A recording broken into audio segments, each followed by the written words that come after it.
Europa seguirá pagando en euros a Rusia. El canciller alemán Olaf Scholz reiteró este jueves que los pagos por el suministro de gas procedente de Rusia se seguirán realizando en euros.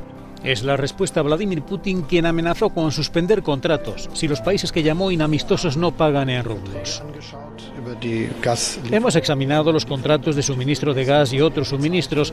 Dicen que el pago se hace en euros, a veces en dólares, pero normalmente en euros. Y dejé claro en la conversación con el presidente ruso que eso seguirá siendo así. Opinión que también mantiene el primer ministro italiano Mario Draghi. Afirmó además que así se lo aseguró el presidente ruso Vladimir Putin en una conversación telefónica este jueves. Me refiero a las propias palabras del presidente Putin. Los contratos existentes siguen en vigor. Ha comentado varias veces que se trata de una concesión. No lo he entendido bien, pero es una normativa que se aplica solo a las empresas europeas, solo a los países miembros de Europa. Las empresas europeas seguirán pagando en euros o en dólares. Draghi entiende que la conversión del pago de euros a rublos es un asunto interno de la Federación Rusa. El ministro de Finanzas de Francia, Bruno Le Maire, fue taxativo. No aceptamos el pago de los contratos de gas en una moneda diferente a la acordada en el contrato.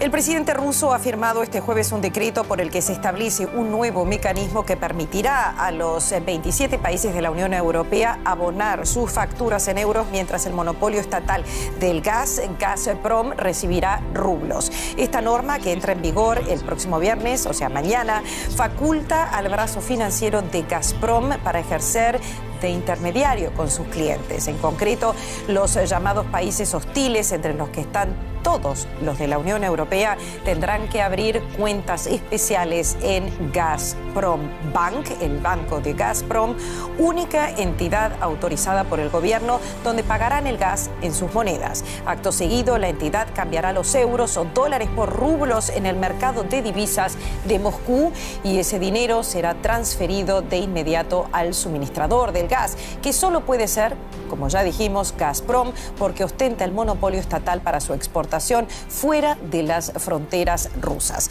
Así ha explicado el presidente ruso las nuevas medidas referidas a este tipo de pago para el gas. He firmado un decreto que especifica las normas del comercio del gas natural ruso con los llamados países hostiles. Proponemos un esquema claro y transparente a los compradores de dichos países. Para comprar gas natural ruso tendrán que abrir cuentas en rublos en bancos rusos.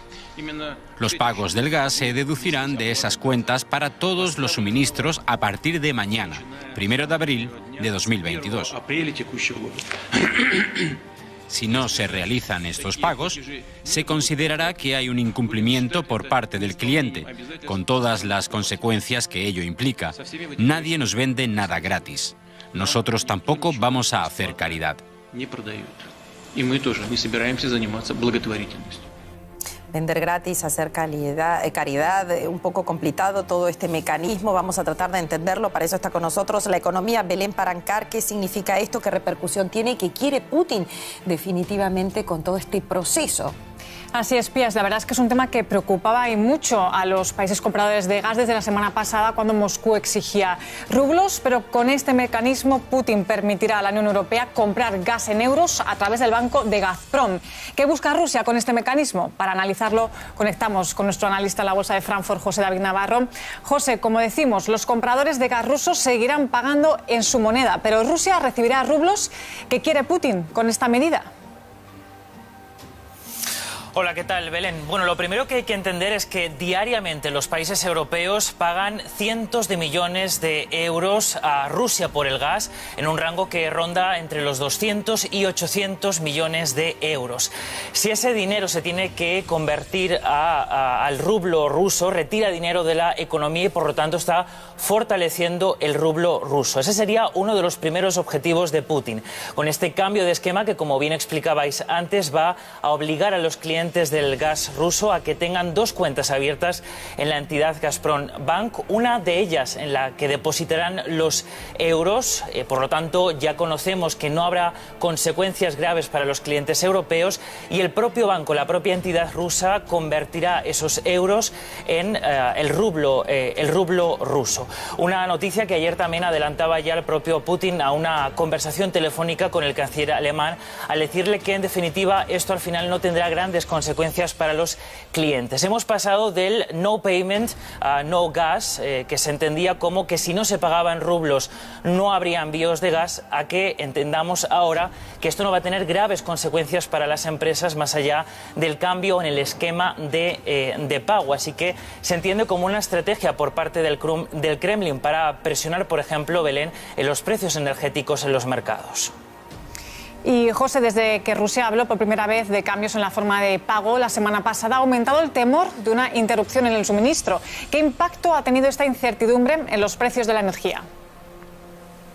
Claro, efectivamente, porque todo esto lo que ha generado son muchas dudas que, por ejemplo, hoy hacían que el máximo intradía del contrato de gas de referencia aquí en Europa llegase a los 127 euros el megavatio hora. En los últimos días, de hecho, con esas dudas ya veíamos como los precios del contrato del gas estaban subiendo. La barrera a ese aumento de los precios ha sido la perspectiva de que no hará falta tanto crudo, por ejemplo, en el mundo, por los confinamientos que se anunciaban estos últimos días en Shanghái, en China. Uno de los beneficiarios, podríamos decirlo de alguna forma, de estas dudas que se han generado en los mercados ha sido precisamente el rublo ruso, que ha caído de los 100 rublos por dólar que se cambiaba la semana pasada a los 83, ante la expectativa, Belén, de que precisamente harán falta más rublos en la economía rusa.